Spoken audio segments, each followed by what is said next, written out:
Yeah, I mean, to start off, to really sort of kick us off, the bit that I'll be sort of focusing on today is really looking at bringing back the human element back into marketing. So for those of you that were here yesterday, you would have heard the keynote speaker sort of focusing on elements of digital marketing, automation, looking at using artificial intelligence, but then also making sure that we don't miss the human element. How are we getting that feedback from that consumer? And remembering we are consumer first. A couple of bits that I'll be sort of focusing on today. So I'll give you a good introduction into the business, give you a bit of an understanding of how our team is set up to actually deliver our business goals, and then sort of breaking that down into actually what do we do from a CRM point of view, and then key, which I think whenever I'm sort of sitting in your position, and I think what does it actually do? What do we actually achieve by doing the things that we do? So, kick off with the business. So Sally Beauty Holdings, we're an American-owned business. Started in 1964 with a single standalone store in New Orleans. But it was only really, as we've sort of gone into 1978, that store estate started to grow. But it wasn't until 1987 that the business then started to acquire other elements to then move into the UK and Ireland and further into Europe. It was in the sort of late 90s that the store estate then started to progress and get bigger within North and South America. But really a sort of key point or key milestone was at 2007 was when we moved into and acquiring Salon Services as a brand, which is still a brand today, one of our routes to market. But also Beauty Express. So Beauty Express was a key brand within the UK and Ireland, selling directly to the beautician. So that was another successful acquisition. It was 2013 that we then created our flagship store in Oxford Street, which is a 3-level store, both serving our trade customer, also retail customers. We serve both. And then in 2017, as a business, we reached 5,000 stores within our store estate. But there was another key part that changed in the late 2017, which had led us to building Sally Europe. So Sally Europe was a key business decision. We wanted to create a division of the business which was really focused on delivering a European hair and beauty wholesale business. So ProDuo was already operating in continental Europe within 5 countries. So you can see on the screen the sort of store estate and the numbers that we have. But then sort of joining forces with the UK and Ireland routes to market, which is Sally Beauty, looking after our retail customer, and Salon Services looking after our trade customer. We also have a collection of e-commerce websites, which we serve and support, but 2 main head offices, 2 distribution centres, and we have full service teams as well. We also have an own brand development team as well, because that's a key focus for us. It's really good. So it's clear from that, and I think we all would agree in the room that that's quite a cumbersome beast that you're dealing with day in, day out. And I didn't actually introduce you correctly at the start. Nerves got the better of me, but obviously running across CRM, digital strategy, communications. Yes. Orchestration must be tough. I mean, what is it that you guys are actually doing? How are you actually achieving this on a day-to-day basis? Yes, I mean, I think I'll sort of take you through give you a bit of context. I'll take you through our customers first, and then sort of look at how we're actually set up to do that. So to put a bit of context behind that question is really sort of looking at, well, our trade customer is our priority number 1. It's what our business is built on. It's where we achieve the most of our sales. You can see very much female-dominated market, as you would expect, but we do entertain and have a lot of customers that support barbering as well. As you would expect, we have a good database to work with. With our trade customers, they have to apply for a trade card. That trade card processing gives us a good element of data collection at day 1, which obviously gives us a great opportunity to then start communications. Our gold customers, which is quite a small proportion of our database, gives us 50% of our sales. So as you would expect, a great segment we need to look after and nurture, because they're a big part of our business. 75% of those are active. We class active as shopped in the last 12 months, which is a nice figure to maintain and continue to grow. We've got some figures up there regarding sort of basket sizes as well, but if we have a look at repeat purchases, our customers generally shop on a monthly basis, nearly 2 times a month. which in over sort of encompassing the full database works at around 9 shops per year.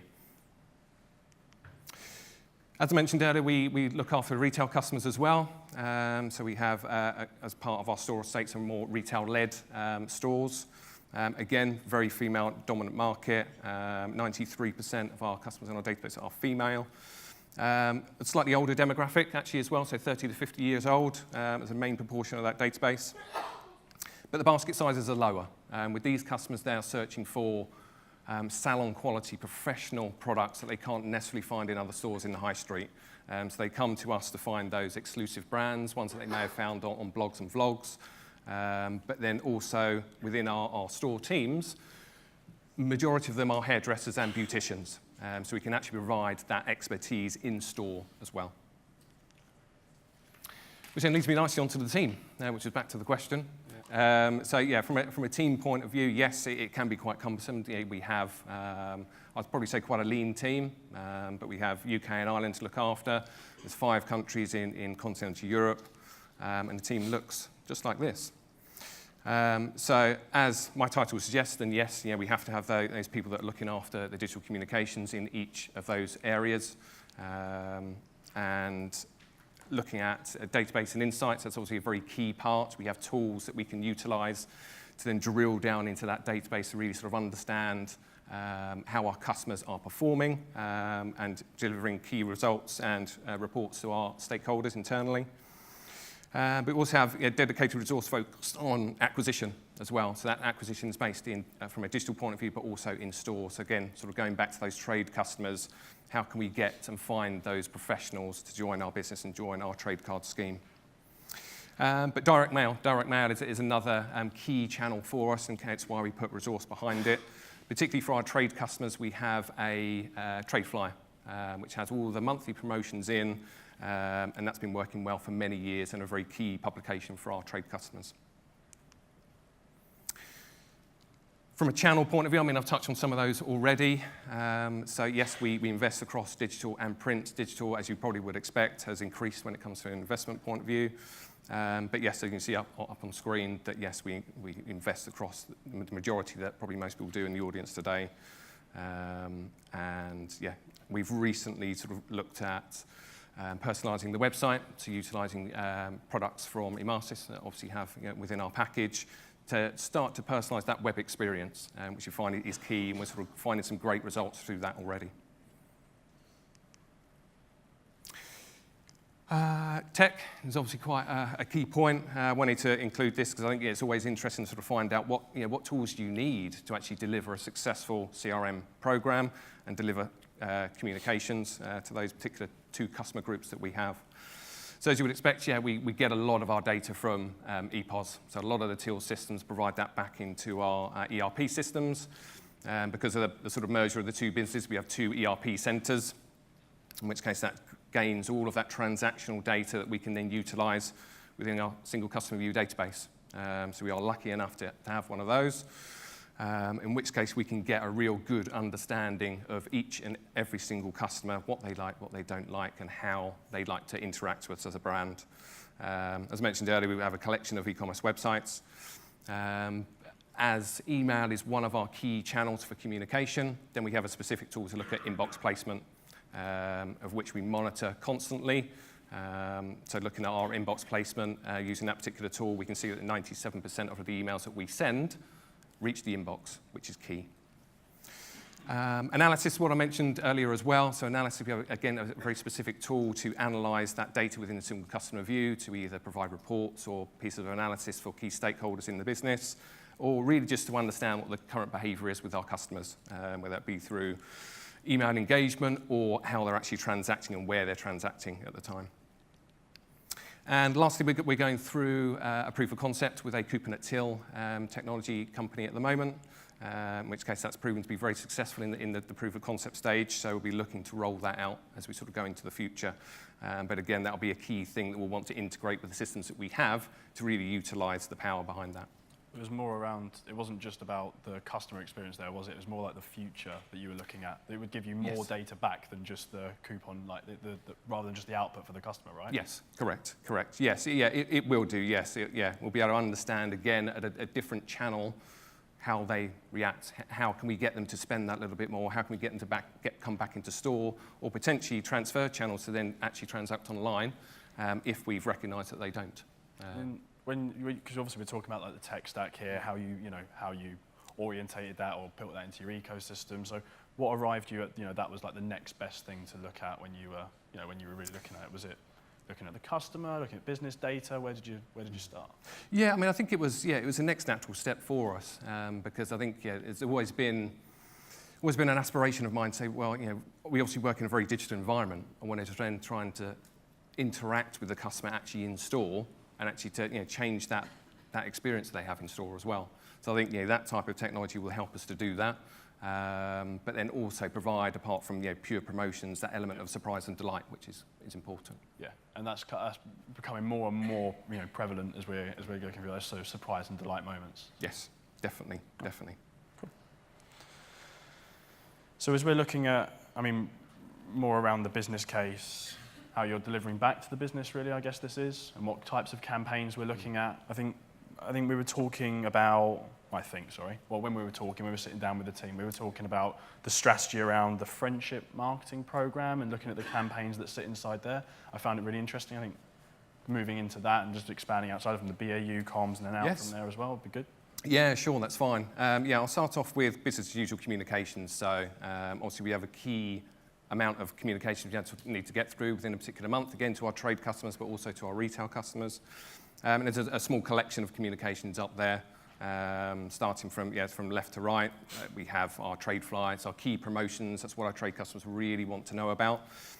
We start to personalise those communications as well, because we can with obviously the technology that we have. But also not leaving behind SMS. SMS is another key channel for us. Whether that be for store openings, closures, or key promotions that we obviously want to get across in a very short space of time. So that's another very key channel for us. We work with obviously many suppliers, so L'Oreal is obviously one up there, but then we like to obviously work with them, support them with the communications they want to get across to our customers too. And then key sales driving events, so things like 25% off or VAT-free is another one. In which case, very dedicated periods of time to get customers to shop to drive our sales. But then also targeted. So this is where we sort of lead into sort of more of a friendship marketing as a term that we say within our business. So that would include surprise and delights, so things like birthday campaigns, things like welcome programs, so very highly targeted, timely and relevant communications to those customers. And as I mentioned earlier, very targeted and almost sort of surgical approach when it comes to gaining additional sales from customers that may not have shopped when we would have expected them to. So again, that very targeted nature then makes sure that we don't erode margin too much and get through to that right customer who would appreciate that type of offer. And then, nicely onto friendship marketing. So that gives you a bit of context of our general communications. But friendship marketing is a concept that we've been working on for a while now. It flows quite nicely with the messages that came out from day one yesterday in the fact that it is about the customer first. It is consumer first and having that more conversational approach with our customers. Because the way I always sort of think about it as well, you can understand their transactions. A lot of that comes back, whether that be from web, call center, or in store. You can monitor what they're looking at the time on the website, and you can utilize that data. But then what about what the customer's saying? How can you then sort of bring that back in to your database and leverage that data you get to then close the loop on what they may want in the future or what they, how they feel at this particular time? So to develop on that a little bit further, so personalization is obviously a key purpose of the friendship marketing program. We want to deliver personalized communications at the right time, right channel. Automation obviously plays its part as well. So either from a team efficiency point of view, automating more obviously makes it easier for teams to then get those communications out at the right time. But also from a real-time sort of point of view, there's many things that could be driven from an email leading to the form. As soon as they complete that form, then driving off another communication to effectively prove that you've listened to that customer, which I think is really important.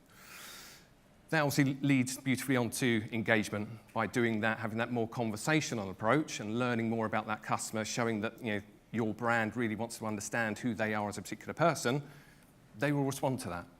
Anyone would. It's part of building a human relationship. And retention. So again, sort of fully closing that loop, getting those people to reshop or to engage with the brand on whichever channel it may be, again, with that very conversational approach. So safe to say you didn't ever look at it in like a linear way? No. It wasn't like customers going to go from A to B to C. It was all about when they interact, how they interact, and that would dictate where they went onto and which type of journey, right? Yes, yeah, very much so, yeah. Because I think with one of the examples I'll show in a couple of slides, it's very much that, albeit that the general customer wouldn't necessarily understand, but through their interactions, through the communications that we send, they're effectively determining their own journey. Yeah. They're determining their own content of what they want to see based on the responses or feedback that they've given us, which again sort of goes back to that point that we are listening. We want to understand. And this is it. This is the ecosystem. So we've gone through many iterations, as you would expect. With digital marketing, it is all about test and learn. But this is pretty much where we've landed. We'll continue to develop it, obviously. But yes, key, as you would expect, key program, welcome. Building a relationship, first impressions, got to be delivered perfectly. As I touched on earlier, our gold customers or our VIP customers, again, there should be something that looks after them, nurtures them, understands how we can help them better. Because particularly with our trade customers, they want help with themselves. They might want to develop themselves to do more treatments, for instance. But they also want to make a profit. So how can we actually support them in doing that? And a couple of other ones up there, so obviously got surprise and delight from a birthday sort of point of view, but then looking at reactivation, again, very key program to have within an ecosystem like this, to make sure that you can get people and re-engage with them, to make sure that they stay with your brand rather than going to a competitor. But when we go back to the ecosystem, yeah, there you go. So talking about the ecosystem, how it interacted, we were talking before, like, can you expand upon moving from like a promotion approach in these types of campaigns? Because it was more promotional, quite product heavy, and then it moved on to being, well, you referred to it as more of like a solutions based when we were talking about these types of campaigns, right? Yes, yeah, correct. Yeah, I mean, I think, I was speaking to someone else actually just about, the sort of challenges within, I think we probably all face in business, moving from a more promotional approach to more of a content-led or data-led approach and actually listening to the customers. It's always a difficult game to play. But we've sort of, I guess, sort of turned the key on that to actually prove what it can do by taking that type of approach. But then really, again, sort of linking back to, sort of use cases is looking at how we've used that data. I think is particularly interesting, which I can also sort of go through shortly. Okay. So yes, this leads on quite nicely. So just purely focusing on a trade customer at the moment, and this is just part of that conversation that we have with them. So as I mentioned earlier, they have a trade card. We get some data initially at day one. We can start to understand the customer. They may have shopped. Okay, we might be able to use that as sort of part of the communication cycle. But with our trade customers, we're not selling to effectively the end consumer. They're buying that product to then use on someone else's hair or someone else's body. So we really wanted to understand, well, what treatments and services do they provide? In which case, if we can understand that, we can then start to understand, well, what products do you need? What content do you need to see to then to start to prove what we're saying, and actually we want to understand, we want to help you improve your business, improve your skills. If we can start to understand exactly what they do, that helps us do that. So you can see up there, we get to understand what their hair treatments or barber treatments they may provide, but again, that's just a snapshot of the conversation that we like to have with them. And the most importantly is making sure that obviously that data comes back into the Emarsys environment, so then we can start to then drive appropriate communications after that. We took, before we go into that, I'll show you a bit of insight when we do that. So as you would expect, and as I've touched on, those communications become a lot more relevant, a lot more targeted, a lot more meaningful for those particular customers. We've found that, shopping frequency increases by 9%. So again, that's great. Everyone wants that. But particularly with ATV, again, because we're being that specific, actually showing the products that they want, that they need for their particular business. 24% increase on ATV. But then particularly just drilling down on email. So we do take an omni-channel approach, but just looking at email, then we start to see email open rates peak at 65%, and average around about 40 to 45%. So very, very strong. And we also focus on own brand participation. So as I sort of touched on earlier, we have own brands. But then as we understand what products that they need, we can then start to show our own brand products and show the benefits behind it, in which case we see a 20% uplift on own brand participation. We've taken the same approach with our retail customers as well, but a slightly different slant. So within our retail-led stores, we have more of a solutions-based merchandising approach. So we wanted to try and utilize that to try and link the digital world with the physical world. So we wanted to understand what their hair and beauty concerns were. So why were they coming to visit us? As I mentioned earlier, these customers are coming in for something different. They can't find what they're looking for on the high street in normal sort of hair and beauty stores. They need something different. So we want to understand what their hair and beauty concerns are. So again, taking that same approach of, well, this is what we understand as the customer problem, the pain point. Here's the solution. So when they get that digital communication, they can then take that effectively in-store, and they can find in-store that solution area. So it links that email they can pick up and obviously have a conversation in store. So again, that's worked very well for us as well. We start to understand a bit more about the retail customer, because the retail customer, we don't know as much as we would like to. That's something that we're going to look to develop in the future. But we found out, 74% really wanted to find out more about hair care solutions and hair care and styling solutions. 31% were coming to us for more color-damaged hair solutions. So maybe they've purchased another product, and it has stripped the hair so much. They need a solution from us, but even more so, again, drilling down into email, the email open rates peaking at 84%. So again, very, very timely communications, completely relevant to that customer, hence why they are starting to learn that that is what they need to engage with. And then an even better result when it came to monitoring ATV. So we're starting to understand them more, getting more in their basket, or potentially getting them to trade up into different products, and a 36% increase on ATV. So yeah, I mean, once again, it's very, you're keeping the wheels on all this progression and evolving it. How much do you when you're looking at also delivering back to the business results, some things are customer-centric, like the happiness check. I know you're going to go into it in a bit more detail now, but I know you're going to come onto it also a little bit later around when you start, really delivering back the results to the business as well to justify the spend. But what's the kind of mechanics behind it in the team strategy? How much time do you focus on like customer centricity versus looking at actually getting the money in for the business, right? How does that work, or does it into play? Yeah, I mean, we have quite a, quite a structured process when it comes to building communications or programs that fit in within friendship marketing. So we always start with looking at data first. So it's very much a data-led approach to understand effectively what the current behaviour is, because we need to understand where we can get to obviously meet those targets. But yeah, throughout the process, it's always the question of, well, what does the customer want? And generally, we sort of split that up into sort of two parts. So we look at what is the customer benefit, how are they going to actually benefit from these communications in this program, but also what's the commercial benefit. So we appease obviously the internal stakeholders and how it's delivering the targets, but then also focusing on the customer and what they're going to actually achieve, and what is going to change for them, which is quite key. So what is the the happiness check then? Sure, I'll take you through the happiness check. So this is, this is something I remember it well actually. We remember the office we were actually sitting in when we came up with this. But I guess it's sort of quite a simplistic approach. This is a use case when it came to a welcome program. So again, another omni-channel program, part of the friendship marketing program. But we wanted to understand, well, we can start to introduce things. We can look at their engagement. We can have a look at their transactions. We can have a look at lots of things. But we really wanted to know to actually sort of pick up on customer sentiment, and then making sure that we can, whatever that may be, bringing that back into the database and actually utilise that data that we've gained. So the happiness check was effectively the last stage of a welcome program. So we would send a communication to then understand or get them to rate us on their experience. So it was a score between 1 and 10, so very similar to NPS.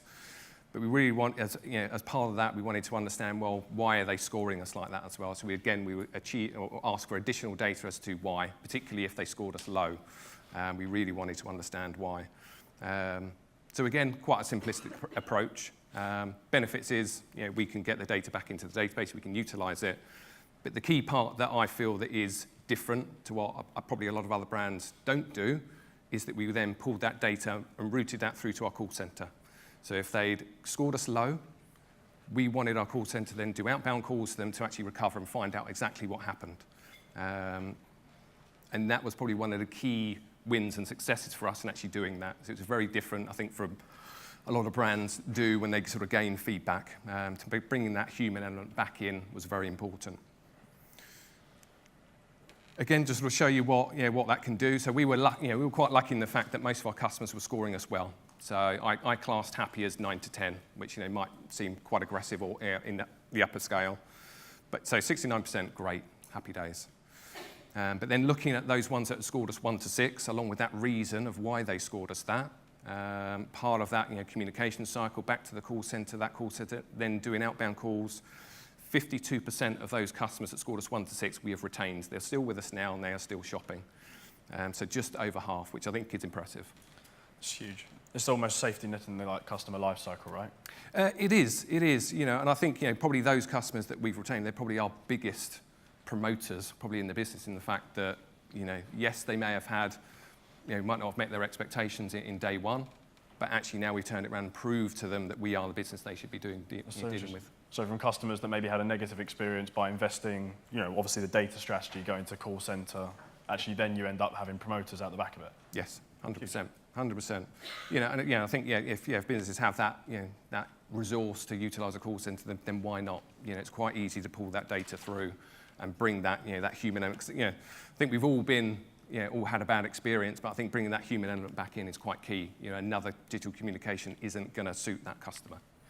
I know from speaking to a lot of even the retailers in the room, from the data, getting it from one place to another place is always very challenging. So I'm sure there'll be questions afterwards about what tech stack you're using and how you're using it. But actually being able to execute on that, which I think is becoming a very common requirement. How do we actually join up the customer service side in order to deliver happy customers is huge potential for businesses. So, on to results, how it's performing. Any more excellent stats? You can see a lot of pluses on the next slide, which is always good. Yeah, that's good. A very happy team. Yeah, I'll go through those now. Yeah, so just looking at now sort of overall results of what we've achieved so far. So really just try and sort of package up and sort of start to close down on the session today.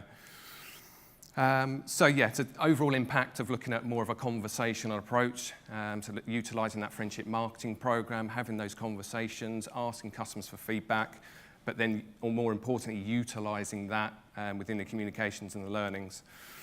So where we utilise recommendations, so again, that's very much sort of AI-driven recommendations across multiple channels. We see a 19% increase in ATV where customers interact with recommendations. If we have a look at email attributed web sales, year on year, 43% increase. So again, much more relevant, targeted communications delivering that growth. If we then build upon that further and look at total sales impact, so obviously we have a store estate and looking at what we can attribute at the store level, looking at email and SMS, then a 25% increase year on year in sales. And then we're now at a point where 20% of our monthly sales we can now attribute to digital communication channels. So it's quite a hefty amount to look after and grow, and that will continue to grow with the work that we're doing in the business. So just digitalising the whole engagement for customer and also reporting, right? Yes, correct. Yeah, I mean, obviously with digital communication, it's very easy to personalise, get out at the right time to the right person. We will also be starting to look at how we can further personalise our print as well. So again, we can utilise the data that we have within the platform to then start to show, again, on another channel personalisation, which will be key. I mean, print really is coming back. I mean, it's always been a very high performer, but what we're seeing, obviously, in partners like Optilize that we're working with, and also other traditional print partners that we work with, is that when you use it right, it turns into an excellent reactivation tactic. It does, yeah, and I think that's the point actually. Is I think print, it definitely isn't dead. It plays a part, but it's how you apply it and where you invest. I think is the point. So yes, reactivation is a good channel or a good program to use. But then also on your VIP or your gold customers, they're worth the investment. They're providing so much back to the business, and a worthy group to see if you can change their behaviour. Yeah, that's where once again, that's where we always talk when you say much more progressive team that you have working with you, and they're not thinking about, just because we're going to get to a customer that hasn't bought in 90 days or something, send them something on print. It's all about linking that journey together. Actually, do they want to receive print? Yes. Is that something they want to actually engage with? Well, yeah, that's it. And again, I think that sort of comes back to having that conversation. Yeah. Have you ever asked? Fair, yeah, good point. Okay. Just a few more. So again, looking at engagement now a little bit more and how we deliver emails, I think specifically. So email open rates, and looking at, again, sort of a year-on-year figure, 29% increase. Again, that goes back to that personalisation, that sort of expectation that emailers is a good channel for them to engage with. Click-through rates, again, very similar, 28% increase. So again, we've got them to open, great, but then the content that we're providing to them is clearly relevant. They're engaging a lot more.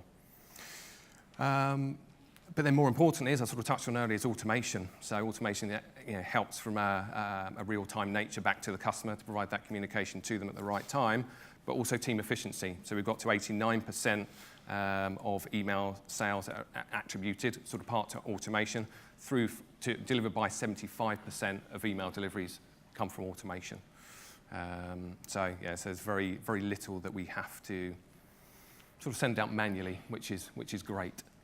So we'd think from all these results, the next section would be, what the targets for next year for the team. I wouldn't obviously do that because the results speak for themselves. It's amazing. They do, yeah. I mean, I won't touch on team targets. There's some of them in the audience today, but yes, we'll be looking to grow further. Looking to sort of utilise what we have and improve on it, and continue to innovate, which is important. But yes, we'll be looking to increase on all of those metrics as we go on. Another loaded question, but where is the future going? Future. So yes, quick slide on future. So yes, as you would expect. It's like we rehearsed, wasn't it?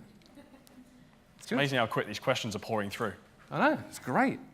Personalisation, yes, we want to increase on that. I'm sure many people are in this room. But yes, really sort of looking to develop our segmentation further, utilising those multiple data points that we have to actually bring that back in, start to enhance the single customer view.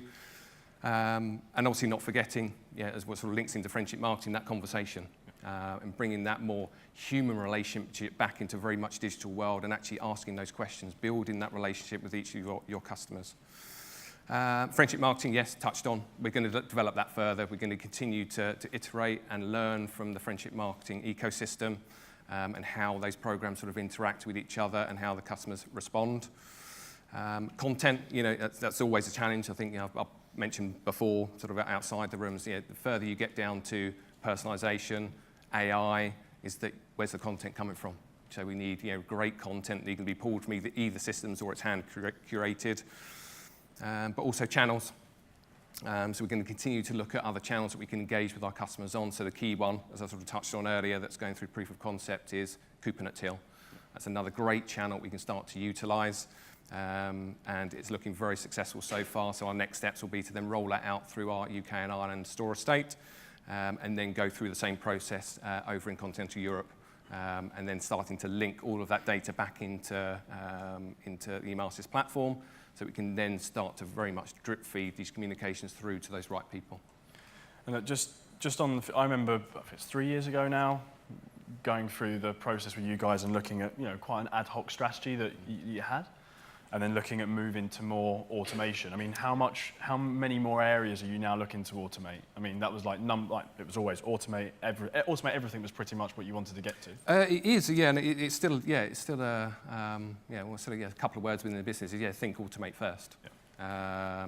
So yes, we're consumers first, but then try and automate what we can as well. So yes, that is still a drive for us, because we know that if we can do that, it's more benefit to the customer, more benefit to the staff and the team that we have as well, because it starts to do a lot in the background and let the machine decide, which is important.